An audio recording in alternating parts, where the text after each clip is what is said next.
It's 11:30, so let's go ahead and get started. I want to welcome everybody who's joining us. My name is Kathy Leggett. I'm the Business Engagement Liaison at Iowa Workforce Development, and I also do a lot of work as part of my responsibilities with the Iowa Plains local workforce area, which are the 40 counties on the western side of the state. And the local workforce area is here to really help you meet your needs as far as workforce, employment, looking for people, setting up strategies to help fill the jobs that you need. And that's what we're here to talk to you about today.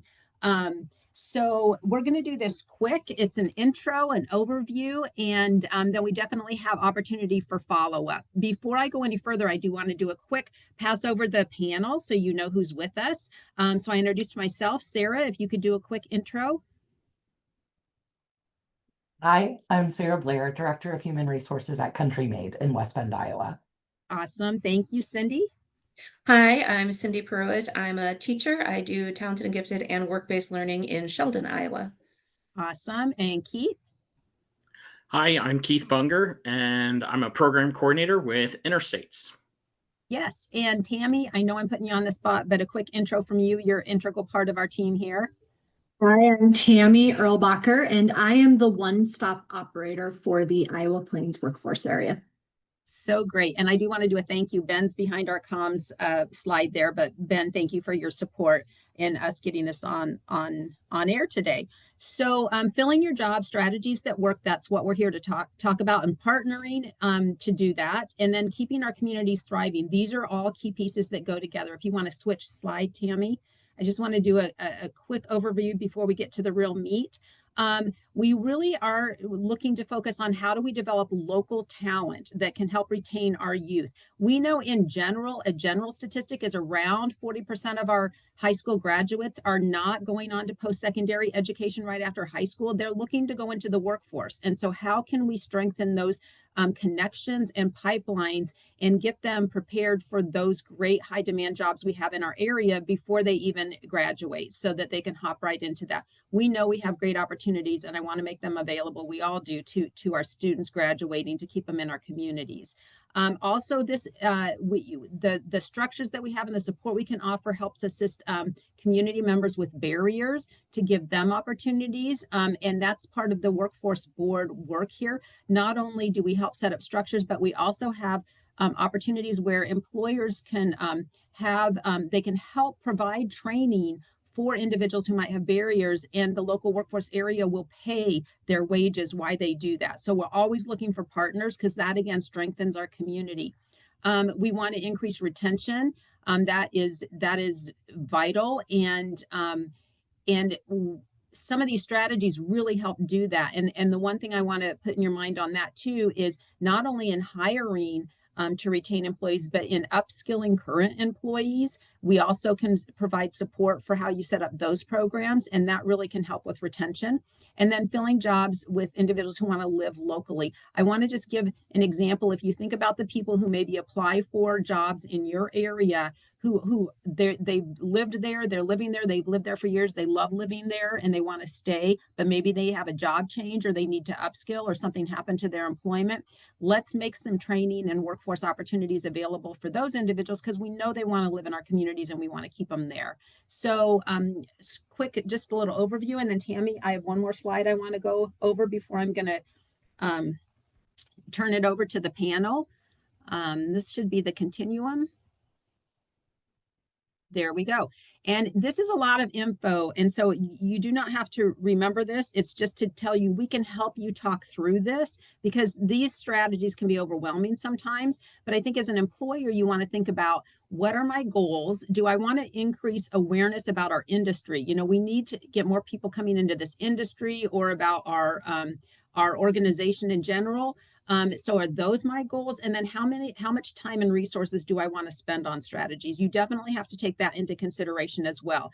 And it's not like it can move, it's a continuum, but maybe if you're wanting to get started and you want to have, less focus on that direct hiring and you just wanted to work with your current resources and maybe put a few hours into it. Then we have things on the lighter side of the continuum that you can engage in, all the way up to I want to really try and get some positions filled, quickly, but with quality and the skills I need. And so we have ways and strategies all across that continuum, again, which we can help talk through with any of you. Before I pass it on, I do want to just encourage, if you have questions, please put them in the chat and we will try to get to those. And then also, upon completion of this, once the recording is ready, I will send out a link with the webinar recording, with the slides, and with the survey, which you can connect to at the end of this, or via the link, a very short survey for some follow-ups. So thanks again for being with us. We're excited to connect with you. And then I am going to go ahead and turn it over to Cindy, so she can talk to us about some of the partnerships and successes that they're having. Good morning. So as I said, my name is Cindy Prewitt, and I'm a teacher in Sheldon Community School District. I am a tag teacher, and I also focus on work-based learning opportunities. So this is definitely something that in Sheldon we have been working to develop very intensely in the last number of years. And I feel like we've made some good inroads in what we were trying to do in terms of achieving our goals. One of the things that we do is we currently have about three different options we have for our students. One is a CAPS class, which is a project-based class. The students spend the majority of the time with the teacher, learning about professionalism and work skills. And then they just partner with a business on a project that the business can provide. It's a great way for students to engage in the community, to learn about a career, to learn about what it means to be an employer, and to really see themselves as a developing professional. And then we also have two different tiers of internships in Sheldon. One is kind of a shorter one that's more of an hour to an hour and a half a day, and one that's a little bit more extensive, which is more about 3 hours a day. And these have developed over time through partnership with the employers in our area. It is challenging for the world of work and the world of education to kind of mesh because we work on very different timelines and very different schedules, I find. So I would say that things that have kind of helped us move this forward is, number one on my tips for success is frequent communication. My superintendent has given me the authority and the freedom to have some time in my schedule, what is strictly based upon work-based learning. So in a school, many teachers will teach 7 or 8 periods a day, and their time is very structured. And the ability to build the relationships between the school and the business requires a lot of communication and lots of touching in or checking in with each other. So if the school is not able to do that, as an employer, I would encourage you to figure out who at the school would be your connection and to frequently communicate. I don't think you can ever communicate too much. Want to make sure that the school and the employer are both kind of on track with what the needs are for the community. The other piece, again, is make sure that you are aware of matching timelines. The academic year is different for a lot of people than the calendar year, which most of the world runs on, or maybe even your fiscal year. So try to be flexible around matching timelines, but also timelines during the day. We run a very rigid schedule at a school, with 3-minute passing periods. And so sometimes trying to figure out how to match the business day, the rhythm of the business day with the rhythm of the school day can be challenging. One of the things that I would encourage is, as much as possible, to build flexibility into your early programs. We started with CAPS, which did allow us to be incredibly flexible. And then from there, we build our internships and our extended internship programs. So any way that you can build flexibility into your program so that you can respond as new information becomes available and you are getting information about what the students or the business needs, that you can make adjustments within that framework. And then the last suggestion I would have is just realize that you are going to need to make frequent program iterations in this. The environment is constantly changing in terms of what the students need, what the school needs, what the businesses need, what the communities need, and to make sure that you are always kind of thinking ahead in terms of what would make this better? How can we shift this slightly to meet those timelines, those communication needs, and really kind of what we're hearing from our community in terms of what these programs need to do. Awesome. Thank you, Cindy. That was great. And just to, as I pass it along, we have great resources like Cindy and everyone else in this panel, in addition to others in the Iowa Plains area, and everybody really willing to help and share with each other. So now I'm going to pass it over to Sara. Good morning again. We've engaged in workplace learning at a number of places on that spectrum, but we've really invested in internships as part of our workforce strategy. And so looking at Country Made overall, we're a manufacturer of frozen specialty foods. Signature products would be the butter braid pastry and Dutch apron cake rolls. And for context, we have about 100 employees. We offer actually 4 different kinds of internships. The first is the most common. It's the traditional college internship, generally going to take place during the summer. We've hosted interns in pretty much every area of the business, but most often these are going to be really helpful finding more specialized talent if you're looking for a specific skill set, specific profession. But we've also hosted high school interns. We started about 4 years ago with a high school internship program. Depends on what we need. It can be either short or long term. But our focus here is more on those entry-level projects. The high school one ends up being a really great way to build connections with students either who don't plan on going on to post-secondary education or who are and already know what they're going to focus on and need a bit of a head start before they even move into college. The third area is, this is more recent for us. We've launched minternships or mini internships.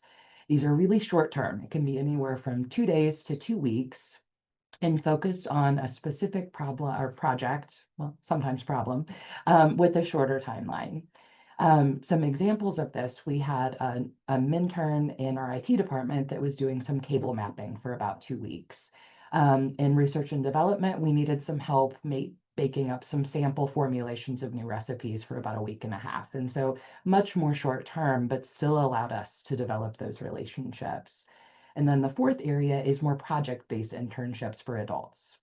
It allows us to match more short-term business needs with adults in the community seeking professional experience. And my example of this, we last year completed a project to fully digitize our HR department and invited someone from the community in to help us shred and scan and all of those things we just never really had time to do on our own. So when we look at RY, I will admit internships aren't necessarily as significant of an investment as an apprenticeship program or something towards the end of that spectrum, but it's still an investment of time and money. And RY is simple. We're a manufacturer in a very rural community. And recruiting all roles are difficult, but especially those really advanced technical skills can be an extreme challenge. So internships are giving us the opportunity to build that talent pipeline early. We can form those relationships with students and hopefully keep that talent in our community after graduation. And I'm going to give you my favorite example of this. Danny was an intern for us in our supply chain group about 4 years ago.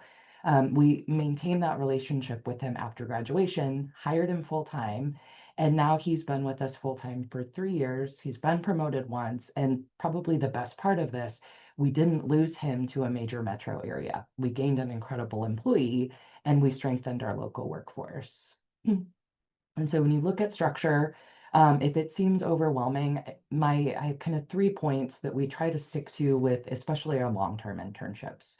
One is always give them an overarching project that they own. They can do other work, you can have them do other tasks, but giving them something that they can always come back to and really own is very, very valuable, both for us and for the interns. We also provide some standard professional development training that gives them a foundation as they move forward in their career. Things like conflict resolution and DISC training, EQ, really help them in their next steps. It also helps us a ton if they end up coming back to us. And then the third thing, at the end of our longer internships, we have our interns present on their project, talking about what they achieved, what they learned. It's a great confidence builder, resume builder for the interns. On the HR side, it really, because they're presenting to our senior leadership team, it is a very visible way to highlight the outcomes and the positive results of the program to senior leadership. And so tips and lessons learned. For me, most of this came the hard way. And number one, Cindy already said this. I cannot stress it enough. I completely agree. Keep iterating. So each year we learn something new about how to make the program better, but you're going to have to be flexible through the process. Whether it's that the intern doesn't necessarily meet your initial expectations, or maybe funding shifts, or the project scope has evolved, you're going to have to make changes to the program as you go, and just go into it with that mindset. It makes it easier. You can also start small. If you're building a program, or if you don't have a program yet, you don't necessarily have to launch an intern class of 10 interns. You can start with that mentorship and just focus on a specific project. The other thing that I feel like over the years of having interns in various places, I think sometimes the internship ends and we're like, ooh, that's over. All right, move on. Stay connected with your interns. Really easy way to do this is send them birthday cards and put them on your holiday card mailing list. Stay in front of them so you get that long-term relationship. And if it works for them, if it works for you, you can bring them back. You can also, if they don't have a LinkedIn profile, help them build that professional brand by setting up a LinkedIn profile and then staying connected on social media, well, professional social media, with those check-ins. So at the end of the day, the more you're investing in those relationships, the more it becomes more about just filling a specific task or project. It's about building that long-term relationship, retaining the employee, and building the next generation of talent right here in rural Iowa. Thank you so much, Sara. Those are great, great points. And I do want to ask you a quick question before we move on. Can you just share a little bit about how you identify the projects, the special projects, or the projects that you are able to make available for interns? When we first started doing this, we would have meetings within the leadership team. So just honestly, the leadership team is meeting anyway. So incorporate that into a meeting and start asking, like, okay, what things are you not getting done because you don't have the resources? Like, all of us tend to have this list of, like, if I had more time, I would be changing the world. And so starting with your hiring managers, your senior leaders, with like, what do you want to do that you can't get done today? And those are the things I would really focus in on. As this program has evolved, honestly, I'm managing that more with Teams and email messaging. Like, okay, we don't necessarily have to pull everyone together. Hiring managers are just used to it, and they're keeping that running list. So it does get easier as you do it more too. Awesome. Thank you so much. All right, now we're going to move it over to Keith. Yep. Thank you, Kathy. I'm happy to share with you guys today why Interstates has created a registered apprenticeship programs and how that's affected us. So we are primarily industrial electrical contractor. So one of the big things for us is we recognize our people are our greatest assets. So investing in them early on is only going to help us out in the future. So one of the ways that some of the things as to why we started creating apprenticeship programs in the first place was we wanted to create a talent pipeline. So as we created our apprenticeship programs and we build the relationship with the workforce development, our local schools, that just helps create that connection to be able to make that connection with students or individuals that could come into our electrical side and be successful. And then we're looking at developing career pathways. So by having a clear pathway for anyone, whether they be somebody looking at a future job or someone that we already have employed, that gives them a clear path as to where are you looking at to be in the future? Where do you want to go? And by having that identified up front makes it better for everybody in the long run. If they start down that path and they see, hey, this isn't really where I want to go, well, having that option to look at, hey, okay, what other pathways can we offer, and be able to switch gears partway through. The apprenticeship programs also helped us develop a clear, structured training program. So that training program is designed to make sure that we get all of the individuals, everybody going through the same information, no matter what job sites they might be on. They're all being exposed to the same information.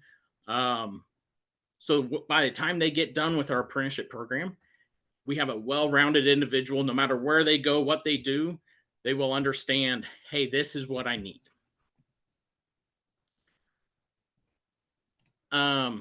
And ultimately, if there are industry recognized credentials that they can get after the fact, that's what we strive to get these individuals, is those industry recognized credentials, so that they can move forward in their career and be a productive member. So how do we start the apprenticeship program? One of the biggest things I can say is partner with Iowa Workforce Development or whatever state you're working with, and let them help guide you through this process. They're a great resource to get you started down the correct path. So just to share a little bit of success with Interstates, we launched our first apprenticeship program in 2002. And over that time frame, we've had over 550 employees complete the apprenticeship program. This is a huge success for us. Giving back to the electrical industry, giving back to Iowa. We have 150 of these were Iowa residents. So having that skilled labor going back into the trades, being productive members, that is what our goal is. And that's really where we ended up being, is how can we help these people?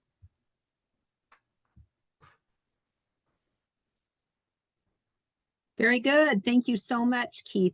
Again, if you have any questions, put them in the chat. Before I turn things over to Sara to finish us off, I do just want to reiterate great tips from all of our presenters here. Flexibility is key. And there's, every location is different. There's all shapes and sizes of ways that you can implement pieces of these strategies to meet your goals. And again, we are here really wanting to work with you step by step.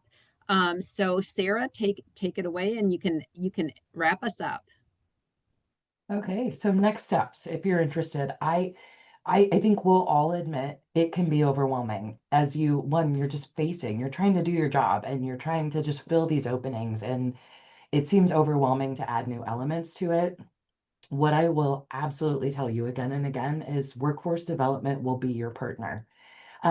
So there's a ton of tools and resources available to help you identify talent, identify how to work this into your business without it becoming way too complex for you to be able to manage. There's also technical assistance. So if you're interested, again, you're not on your own. Just use the link, use the QR code, fill out the survey. I believe it's in chat as well. If not, use your phone, fill out the QR code, and someone will follow up with you. I also will, I'm going to applaud the folks from Workforce Development on the call. They worked really hard to make this survey short and sweet. So it's going to take you less than a couple of minutes, and someone will reach out to you to talk about how you can incorporate this and start finding your next group of talent.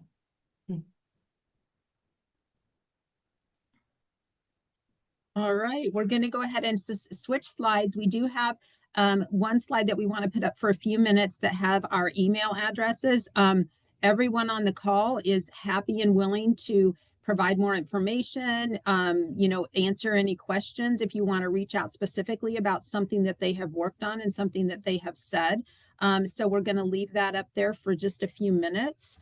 And then I will also be sending out the link with the put the link in the survey shortly. Let's see, I'm just looking. Okay, so it looks like Tammy's gonna get the link in to the survey. Oh, sorry if we didn't have your email right. Sara, thank you for catching that. So Sara's got her email up there for us. You have to add an S in front of her last name. And then again, just, I guess one more thing I'll say, it can be overwhelming. That's what we want to help avoid for you. We want to try and help cut through all the noise and just see what are your goals and what resources are available. Who do you want to work with, and how can we make this happen? And it does take some patience. It takes some time, but I hope you have heard from our speakers here that it is worth the work. They've seen really, and I don't think they'd be continuing and growing it if it wasn't paying off for their businesses, and Cindy, in your case, students and businesses. We definitely want to have as many students in our area get opportunities to connect with their local businesses as possible. It's incredibly important for their future, and to see, you know, some of the mentors and connect with folks who can have a positive impact in their life. So definitely, oops, it looked like Tammy, you had it there. Okay, there we go. It looks like in the link, there, the survey is there. And again, promise, very short, but we would love it if you would fill it out, and if you share, and then when you get this on email and stuff, if you can share it with other colleagues, share the link, share the webinar, share the slides to help us spread the opportunities in Iowa Plains, we would love that. So I think with that, we are pretty much a wrap. So thanks to everybody, and we look forward to connecting with you. All right. Oh, we can't see the chat. It's blank, Maria says. I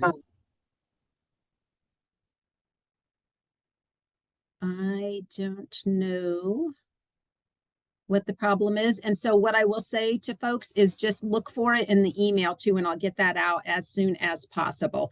And please consider clicking on it. All right. Kathy. Yeah.